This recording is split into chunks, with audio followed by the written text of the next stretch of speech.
You're listening to the MPD Connect podcast, hosted by Public Information Officer Tim Aycock. Thank you for being here today. Yes, sir. It's time to talk about a year. It's been a year already. Oh, wow. Time has flown by. So how do you feel about that personally? And I mean, you've gotten to know everybody. I know names are hard when you come into a new place, so it's a lot of people. That was my biggest challenge in the beginning, just learning everybody's name, getting to know them on a personal level, not just professionally.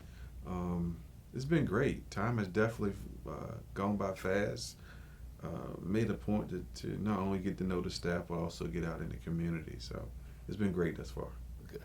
So I know when you first got here, I know one of the big things, we had a whole laundry list of things we wanted you to fix for us right away. Could you do it all in a day? I know that's impossible. I tried. Yeah. So staffing was one of the big things. Yes. So how do you feel like we are with staffing right now? What does that look like? It looks great. We went from double-digit vacancies to now we're down to single digits. So we've been very fortunate to get some great staff on board now. With our, I know recruiting is always a big topic for any local law enforcement, across the country right now, and it has been for a while, but retention. I know you're big on retention, and you've been trying to come up with programs and, obviously getting them in the door to have a good career is a big thing, but, what is your thoughts on how we are on retaining them to keep them going in a good career? Well, that was definitely one of the top three on my priority when I walked through the door, to look at to see where the agency was at, to see where we was at on staffing levels. Also look for planning for succession.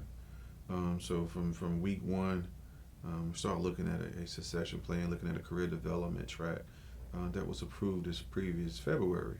So truly excited about that. So now we have Police Officer 1 and Police Officer 2 positions in place. We have a policy that supports that. So any new officer that's coming in the door who says, "Hey, Chief, I want to be a detective. Okay, here's your career path that's laid out in policy." So a lot of people got excited about that.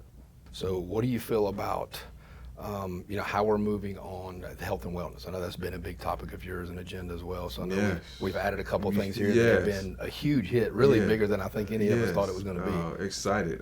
We kicked off our quiet room last fall. We did a ribbon cutting ceremony. So we have two zero gravity reclining chairs and a quiet room that our officers can go in. We have a policy to support it.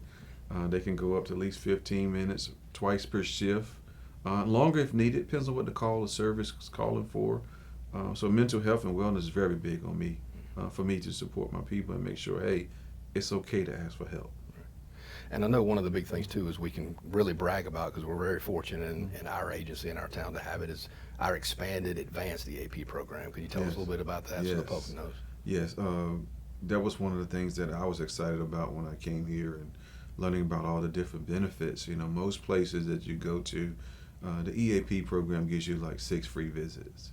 But because our is so important to us, our town gives our first responders 20 free visits, and that's 20 free visits per issue that you may have. So officers take advantage of it. I'm very supportive of them. We don't want anybody to go in this profession and not feel like they can't ask for help if they want it. So I know one of the hot topics in our area always traffic. What is the magic? Do you have a magic wand to help with the traffic? I'm waving it every day, every week. That has truly been an adjustment for me. Right. Coming from northeastern North Carolina to moving to this side of the state has been great. I would say that's the one thing I have not quite gotten used to. Right. Is the number of vehicles that come through the little town of Matthews daily. Yes. But yes, we have a strong traffic unit that's out there working, looking at our numbers from last year. The enforcement went up from last year for the amount of violations that they took enforcement actions on. And we're excited. We did apply for the Governor Highway Safety Program grant this year to start a DWI task force through that program. So we're excited. We're hoping that we receive that grant, which will go into effect in October of this year. Right. And I know we're fortunate and blessed. We don't have a ton of violent crime. We do have it. We can't say we don't. Right. But we're fortunate not to have a lot. Yes, and we are. We're able to keep that under control most of the time for the most part. Are. Retail theft is always an issue. What are some things that you can tell us? I know there's a lot of covert stuff and there's some overt operations, but How are we attacking that? What does that look like for retail? We meet quarterly with all our loss prevention staff from all our major stores around town to work on that, to partner with them, and that has been very helpful. They know that they can depend on us, and they have a partner in this, so they're not alone in the issue of dealing with retail theft. So talking on some better topics, we have a lot of free employees around here, we could say, that we're blessed to have, and they do a lot for us. So, Yes, yes, sir. Talk about them and what all they kind of do for us and what they mean. Our volunteers, that was another breath of fresh air when I started as the chief, to find out that we have 15 volunteers. Last year alone in 2025, I think the numbers were, they worked 2,300 hours of free time that they gave us. Right. And if I could write a check for them, I would. They ask me all the time, "Hey Chief, are we gonna get a pay raise this year?" And I tell them, "Hey, yes sir, I'm working on it. We're trying to double your salary." And they enjoy it. I meet with them quarterly. We meet with them quarterly as a staff, command staff, to just say thank you. Hey, what are your needs? What do you need? We just recognized them, I believe a couple of weeks ago, for National Volunteer Week. Right.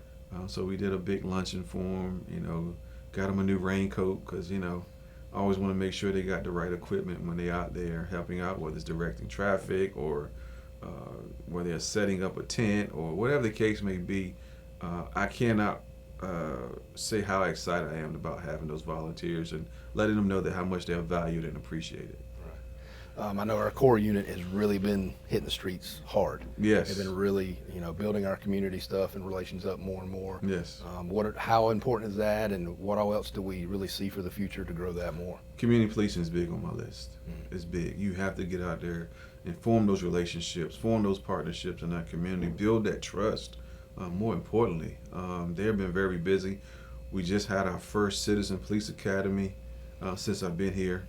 The agency, unfortunately, has not had one since 2018. So to bring that back, and we had 12 participants, and they have spread the word so quickly that the class for next year is already full. So we're excited about doing that every year. We also got Safety Town coming up in June for 2 weeks for ages, I believe it's 4 to 6. For pre-K kids, so and early education kids. So if you have not signed up for that program, please get your kid involved in Safety Town. They'll truly enjoy it. They get a brand new bicycle helmet. They get a chance to learn how to ride a bike and be safe on it. So excited about that.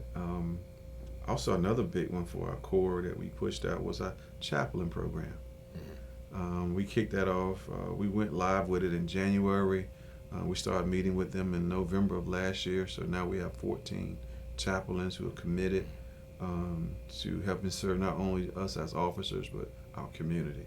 So truly excited about those two programs. Yeah, and I think a lot of people are excited about that because it's not only going to help us internally, but traumatic events for the public. If we have victims or something, they can access that resource as well. So that'd be huge. Another big project that we did. We went through the North Carolina League of Municipalities risk review. That took about 6 months to get through. We revamped all our policies. Back on March the 23rd at our Board of Commissioner meeting, the state representative came in and presented our agency with an award. And not only did we receive the award, but we also was able to be recognized at that level. It says, hey, we have the best policies and practices in place. So that was a really big accomplishment for us.